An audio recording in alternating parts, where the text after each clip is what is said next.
सुप्रिया जी, मेरा सवाल जो है वो ये है, कांग्रेस के हाथ से क्या अब नोटबंदी का मुद्दा भी निकल गया है? क्योंकि आज कोर्ट ने मुहर लगा दी है। जो उन्होंने बड़ी बात की है उसमें 4:1 से डायरेक्टली कहा है कि वैलिड फैसला था, सही जायज फैसला था, satisfied the test of proportionality. लेकिन अभी भी आप लोग अपना पॉलिटिकल एंटे जो है इस मुद्दे पर अपना उसी तरीके से कर रहे हैं। कोर्ट आज सही ठहरा दिया है, क्या ये मुद्दा हाथ से नहीं निकल गया है कांग्रेस पार्टी के? सीधा सवाल है। अंजना जी, नया साल है तो मैंने एक नया प्रण किया है कि तार्किक बहस होनी चाहिए। उल जलूल की बात सामने वाले करें तो खुद ही एक्सपोज होते हैं। हाजमोला वाजमोला की बात आज तक जैसे चैनल पर आकर जिसको लाखों करोड़ों लोग देख रहे हैं, नोटबंदी का डिस्कशन हो रहा है, मूर्खता की बातें शायद उनका मानसिक स्तर दिखाती है। मैं उस स्तर पे नहीं उतरूंगी। तार्किक बहस होनी चाहिए, बौद्धिक बहस होनी चाहिए। मुश्किल होगा भाजपा के लिए मैच कर पाना, लेकिन ईश्वर से प्रार्थना करती हूं कि मैच करें।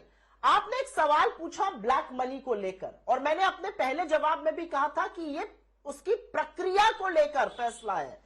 Did it meet the technicality of RBI Act 1934 Section 26?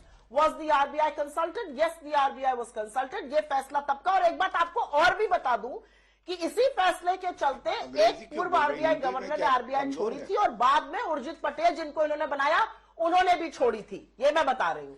आपने एक सवाल पूछा काला धन। मैंने 3 आंकड़े दिए थे। यहां पर यूपीआई ट्रांजैक्शंस की बात हो रही है। मेरा पहले आंकड़े का जवाब दे। कैश टू जीडीपी 2017 में कैश टू जीडीपी 8.7% था, आज 14% के पास है। कैश टू जीडीपी इतना बढ़ गया है।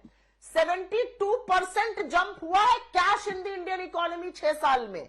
आज 31 लाख करोड़ है, उसके पहले 17 लाख करोड़ था, जैसा कि मैंने कहा। और मैं फिर से एक बात पूछती हूं, क्योंकि 4 बिंदु थे ना, फेक करेंसी भी खत्म होने वाली थी। आरबीआई का डेटा है जिस पर सरकार ने मुहर लगाई है। सदन में सवाल आया था, 500 के नकली नोट में 102% का इजाफा पिछले वित्तीय वर्ष में हुआ है, और 2000 रुपए के नकली नोट में 55% का इजाफा हुआ है। तो नकली नोट भी नहीं संभल पाए। 31,000 करोड़ स्विस बैंक में 14 साल में सबसे ज्यादा पैसा जमा हुआ है। और एक बहुत पते की बात यह है कि जब हम और आप लाइन में लगकर अपने पैसे का इंतजार कर रहे थे, और गरीब मजदूर जिसके कल कारखाने बंद हो रहे थे वो घर वापस जा रहा था, तब 31% सारा पैसा जो वापस आरबीआई के पास आया, उसमें 31% पैसा ऐसा था जो औसतन लोगों ने 80 लाख जमा किया था। आप 80 लाख रुपए जमा कर रही हैं, आप पैसा आप लॉन्डर कर रहे हैं पैसा, और आपको लगता है ये डिमोनेटाइजेशन बचाने के लिए था। आंख हाथ कंगन को आरसी क्या और पढ़े लिखे को फारसी क्या। 6 वर्षगांठ सरकार ने मना ली, एक भी वर्षगांठ में नोटबंदी का जिक्र नहीं आया, क्योंकि मोदी जी भी ये जानते थे कि ये गलत फैसला था, और इसका खामियाजा हमारी इकोनॉमी में ऐसा भुगता कि 8.3% की ग्रोथ गिरकर 4.1% हो गई कोरोना के पहले और किसी भी आपदा के पहले, यूक्रेन के पहले।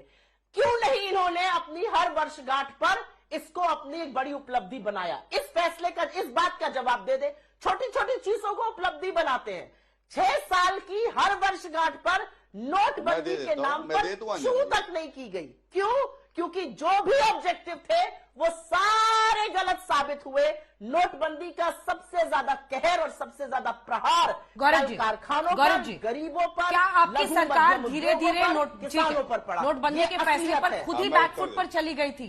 कैश इन सर्कुलेशन, यानी जो पैसा सर्कुलेशन में है, रिजर्व बैंक का डेटा ये बताता है कि नवंबर 4, 2016 को जो 17 लाख करोड़ था, जो बार बार वो डेटा कोट कर रही हैं, वो अब 32 लाख करोड़ के आसपास पहुंच गया है 23 दिसंबर 2022 को।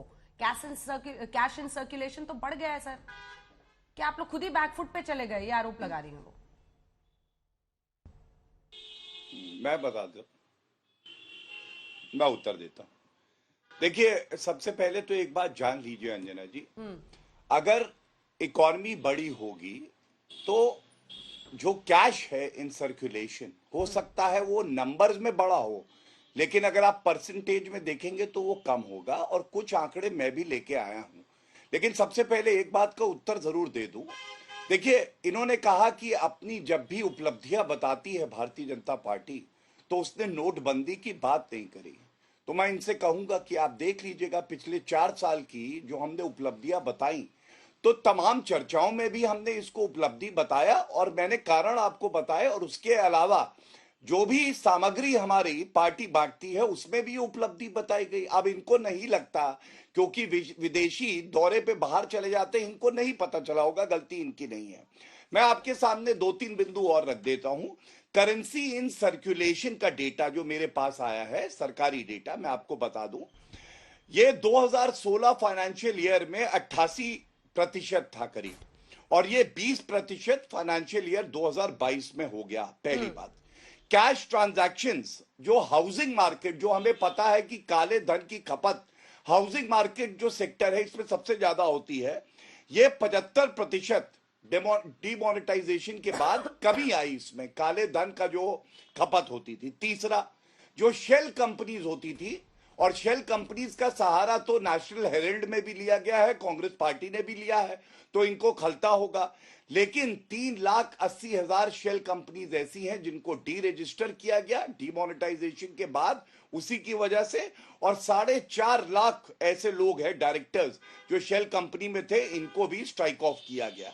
और एक बात मैं और कहूंगा, एक बड़ा प्रहार यह भी किया श्री नरेंद्र मोदी जी की सरकार ने, जो विदेशों में काला धन था ना, अनडिस्क्लोज्ड इनकम थी, उसके तहत करीब 64,000 करोड़ रुपया हम लोगों ने सरकारी कोष में अर्जित किया है। अब ये 4 उपलब्धियां मैंने पहले बताई, 4 दोबारा बताई। लेकिन मेरा जो सवाल है कि जब न्यायपालिका का फैसला आता है तो कम से कम राहुल गांधी इस बात पे तो माफी मांगे कि ये तुगलकी फरमान नहीं था। पी चिदम्बरम इस बात पे तो माफी मांगे कि 4 जजेस ने क्या कहा जो देश का कानून बन गया आज, उसकी आपने चर्चा नहीं करी। और एक जज ने जो अपना फैसला सुनाया उसको आप ट्वीट करके पूरे देश को गुमराह कर रहे हैं। और इस बात पे मैं कहना चाहता हूं, इनकी गलती नहीं है, ये न्यायपालिका का सम्मान ही नहीं करते। अंजना जी, मुझे अच्छा लगेगा अगर आप इनसे पूछेंगे, राफेल का फैसला, सेंट्रल विस्टा का फैसला और आज नोटबंदी का फैसला इनके खिलाफ अगर आता है तो क्या ये नहीं दर्शाता कि जनता तो इनको कब का लताड़ चुकी थी। अब तो न्यायपालिका ने भी आपको जवाब दिया है कि इस तरह से विरोध करने के लिए विरोध मत करिए।